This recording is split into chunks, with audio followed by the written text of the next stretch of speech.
Thank you guys so much for coming tonight. This is such a shock for us. About 3 hours ago, we were just hoping to get enough drink tickets to have a good time at the party.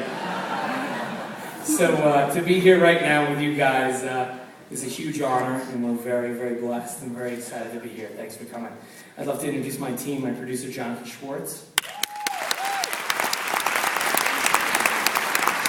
My co-writer, best friend, and Ross Benyork-Jones. My editor, Jonathan Alberts. My associate producer, James Belcher. My producer, Andrea Sperling, cinematographer, John Belisari, and my co-producer, Marius Markovicius.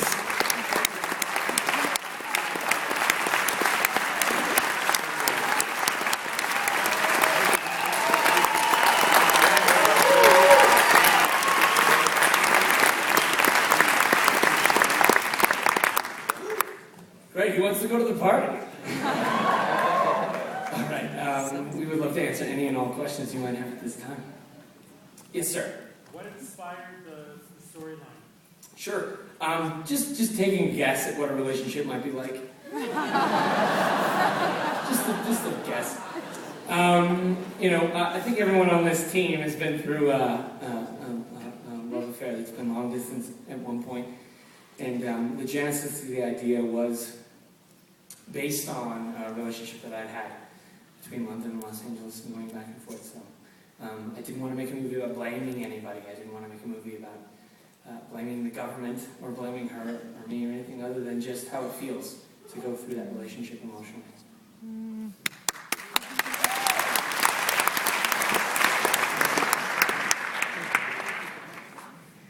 This is wild. Oh, right over there. So are you with her now or what?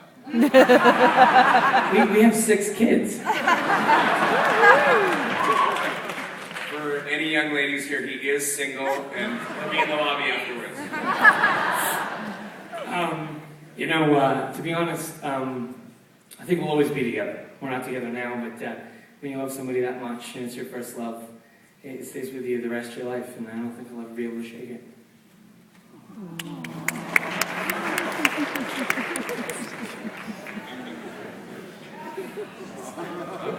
Oh, balcony.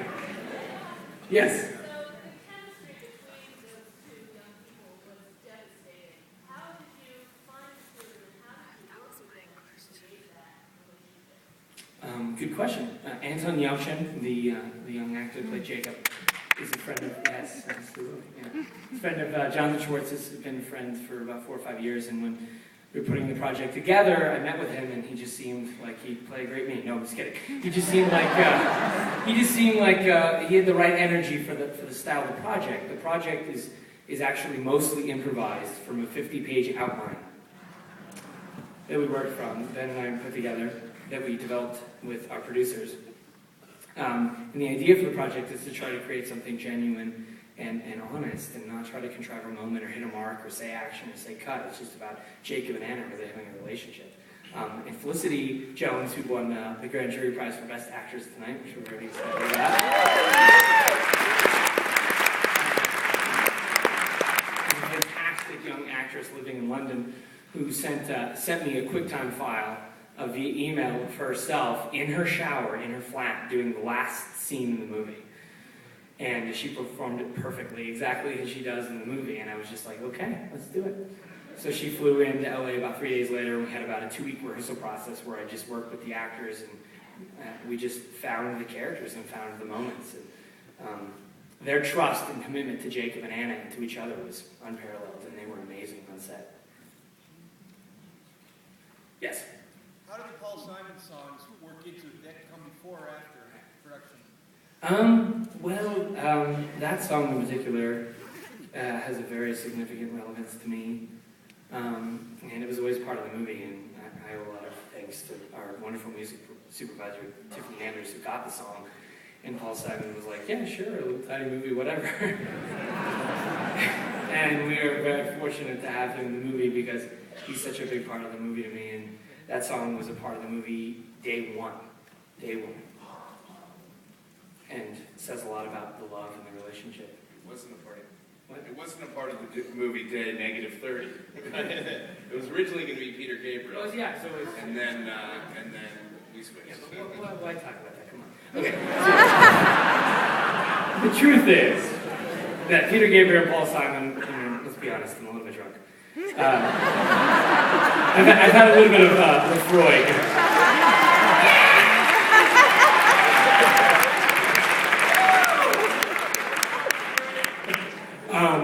Peter Gabriel and Paul Simon were our music when we were dating in the first couple of years. That was what we listened to. Yes.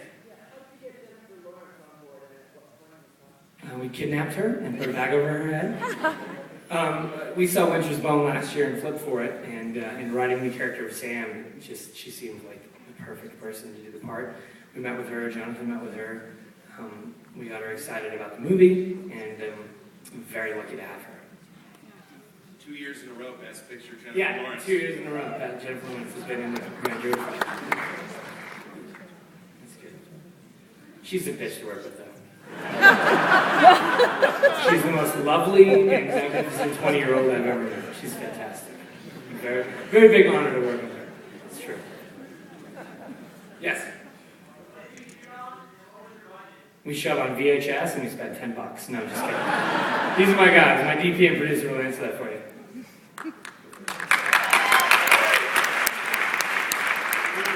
We shot on a Canon 7D, which is a little like stills camera that we had modified so that it could take cinema lenses. And the reasoning behind that was that Drake wanted it to be very intimate, and that was a tiny little camera, and basically the actors could just forget that it existed. So, John, take the... Go ahead, man. His hair is still wet from champagne all over. He dumped champagne all over me. The budget of the movie is it was a little bit less than Avatar.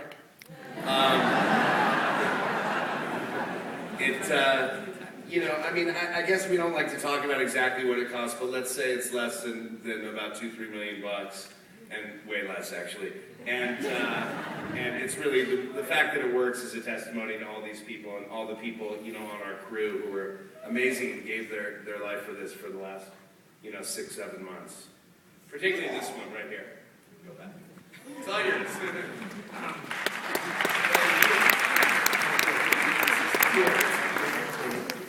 The truth is, it's a very small movie, and we're just very blessed to find partners in Indian Paintbrush and Paramount that believe in the film and want to release it. So, it's a blessing for sure.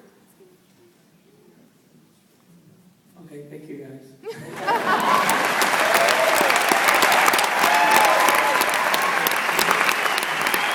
Please vote. Just kidding.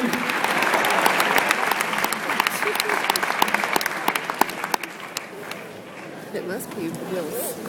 I thought it was Wolf. Yeah. Have to